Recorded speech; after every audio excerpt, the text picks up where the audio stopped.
So, hello everyone. I'm Alice Gingy Paranable, one of the members of Group 5, and let's explore the historic city of Vigan, Ilocos Sur. So, did you know that Vigan is the most intact example in Asia of a planned Spanish colonial town? It is established in the 16th century. Its architecture reflects the coming together or the combination of cultural elements from elsewhere in the Philippines and from China with those in Europe and Mexico to create a unique culture and townscape without parallels anywhere in East and Southeast Asia. So let's go to Vigan City, Ilocos Sur. So, in Vigan City or in exploring some places or heritage sites, we must know when they are open and their closing time.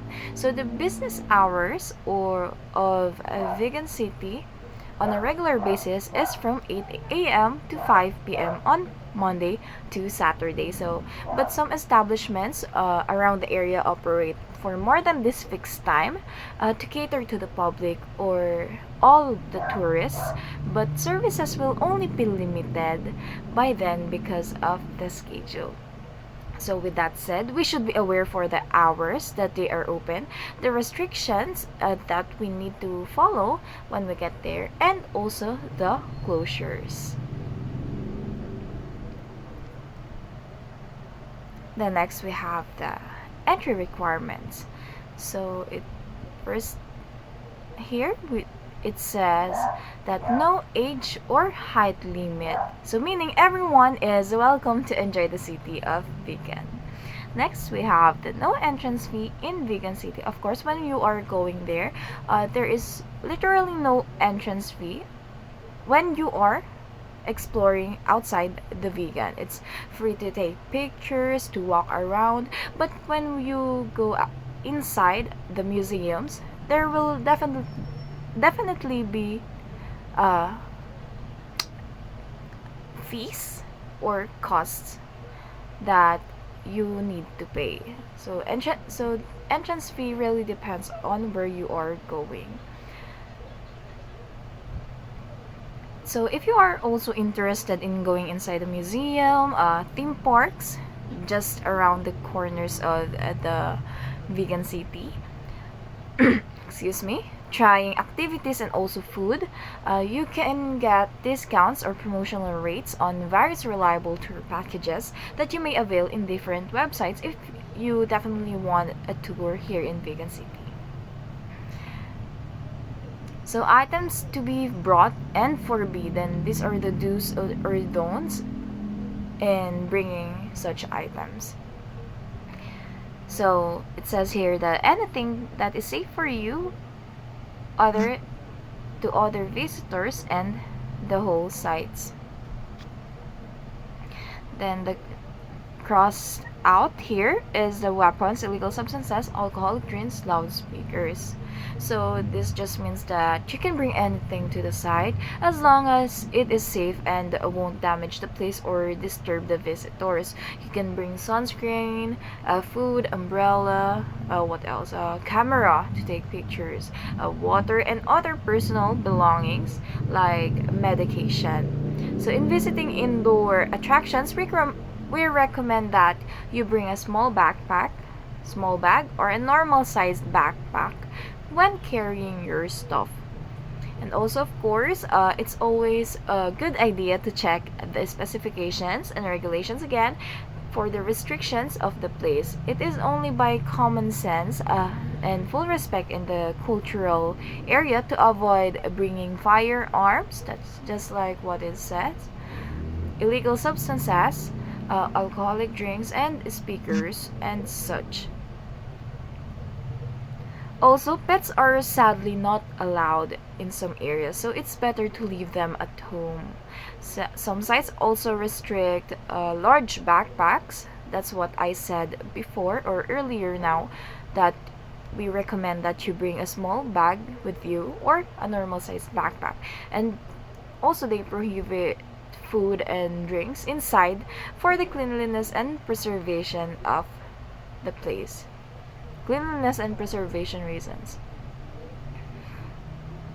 So for those who are concerned if there's an area you can leave your things at, of course don't worry because we have what we call here the cloakrooms or storage lockers that you can leave your items with. Also, if you are concerned about the bag searches and body frisking, not all tourist sites have this, but at some popular attractions like museums or heritage sites areas, it is necessary to have security measures in place, especially those where are heightened security systems or large crowds to prevent the entry of prohibited items such as what is mentioned earlier. So in general, yeah, it depends on when you are going in some areas of the vegan city, but when you are going to the vegan city itself, it is just free. So the last one, comfortable and modest clothing is recommended. So in general, there may not be a specific dress code required for entering the premises, but it is important to dress appropriately and culturally respectful, especially when visiting religious sites, cultural attractions, or heritage sites. Hello everyone, I'm Rosando and I'm the next reporter, and here we're going to continue the visitor management plan. And for our next topic is capacity. Let's talk about capacity. So ano ba yung capacity? Ito yung limits or limitation ng isang heritage sites kapag pumupunta tayo sa heritage sites. So dito kasi sa vegan city, alam naman natin na hindi lang siya basta isang sites. Isa siyang village na kung saan marami kang establishments na pwede kang puntahan. Kaya naman, actually, itong capacity ay mostly hindi siya ganun na i-implement or hindi siya na-exceed ng capacity na to kasi marami ka talagang pwedeng puntahan dito. So, hindi ka lang pwede mag-stay sa isang lugar. Kumbaga, pwede kang lumibot talaga sa isang village na to, sa vegan city na to. Kasi there's a lot to see and there's a lot to learn about their history, about their culture. No? So, dito, nakalagay dito, each heritage site has a maximum capacity limit to ensure visitor safety and comfort. So, it depends, no, sa establishment. So, for example, meron din dito mga restaurants, ganyan. So, siyempre, na-experience din namin to actually. I am also past visitor in the vegan city, and na-experience namin yun na kumain kami sa isang restaurant so kung saan puno pa siya. And syempre, maghihintay kami as a tourist. We actually know the right right thing to do actually. And there's also a staff who are or the front line na nag-a-assist sa amin kapag may limitation sa lugar na yun or meron bang do's and don'ts sa lugar na yun. So, meron din nakalagay dito na incidents of overcapacity are managed swiftly by train staff. Ito nga, dito sa mga train staff nito, sila yung nag-a-assist sa mga tao na, for example, na-exceed na yung limit sa lugar na yun for 200 lang siya and marami na masyadong tao. Kailangan na i-guide ng train staff na yun para lumipat na sa ibang lugar kasi nga sabi ko nga na marami naman pwedeng libutan sa vegan city. Yan. For our tour route, designated tour route, guys, visitor through key attractions. Actually, on my experience, yan, my family experience, libot kami dito sa vegan city nang walang tour guide na kung saan kami-kami lang nag-decision or kung kami nag-set ng itinerary namin nung bumisit kami dito sa vegan.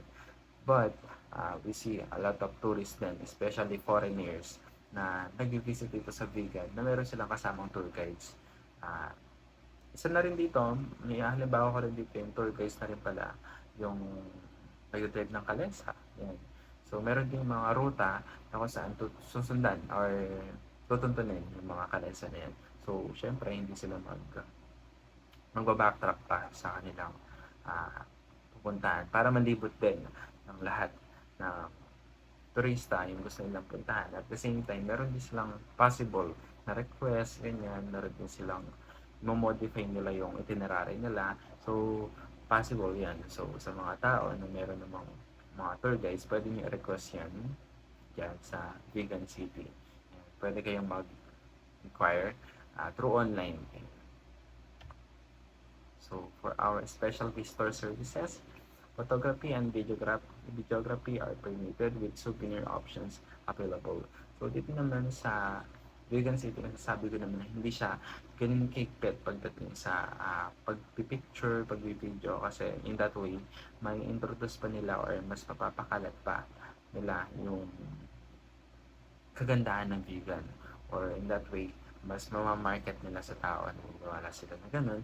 And also, meron din mga information desk na located and staff to assist visitors. And also, kahit wala namang desk, meron din talaga mga staff na around the area na kung saan pwede mong kausapin, pagtanungan ng informations na kung saan mas ma-enjoy mo yung visit mo sa lugar na to. There's also a lot of nagtitinda ng souvenirs, ng mga pagkain, yung mga alam naman natin yung mga kilalang pagkain dito sa vegan, yung mga longganisa, yung cornet, tawag tayo yung kulay orange, yun. Basta yun.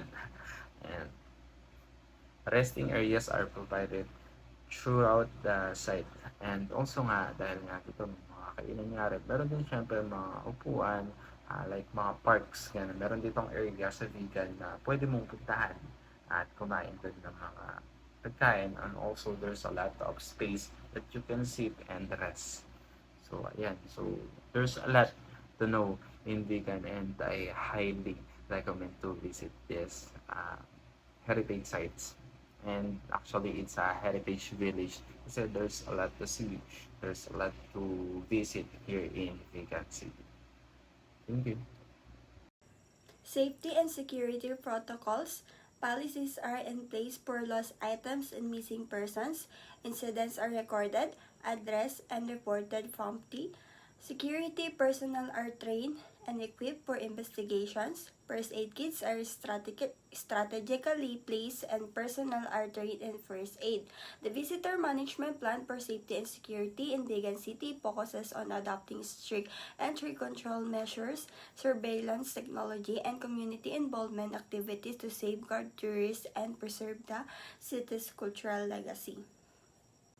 For example, at important tourist attractions such as the Vegan Heritage Village, security officers verify bags and limit guest admittance to prevent unlawful access, while CCTV cameras monitor the area for any suspicious activity. Furthermore, local residents are urged to join in neighborhood watch programs and report any security issues to authorities, which helps to ensure the overall safety of tourists in Vegan City. Meal facilities and provisions. Food and beverages areas are available within the site. Clean, comfortable venues offer diverse choices at reasonable prices. Food safety standards are implemented. The visitor management plan for meal facilities and provision in Vegan City focuses on providing different dining alternatives, upholding food safety standards, and promoting local cuisine to improve tourist gastronomic experiences. For example, along Calle Crisologo, many restaurants and eateries serves traditional Filipino dish like vegan longanisa and empanada, which are prepared using strict hygiene practices and local ingredients, providing tourists with authentic and safe dining experiences while exploring the city's cultural heritage, meal facilities, and provisions. Souvenir shops offer a variety of items with proper display and tagging, internal control, and privilege.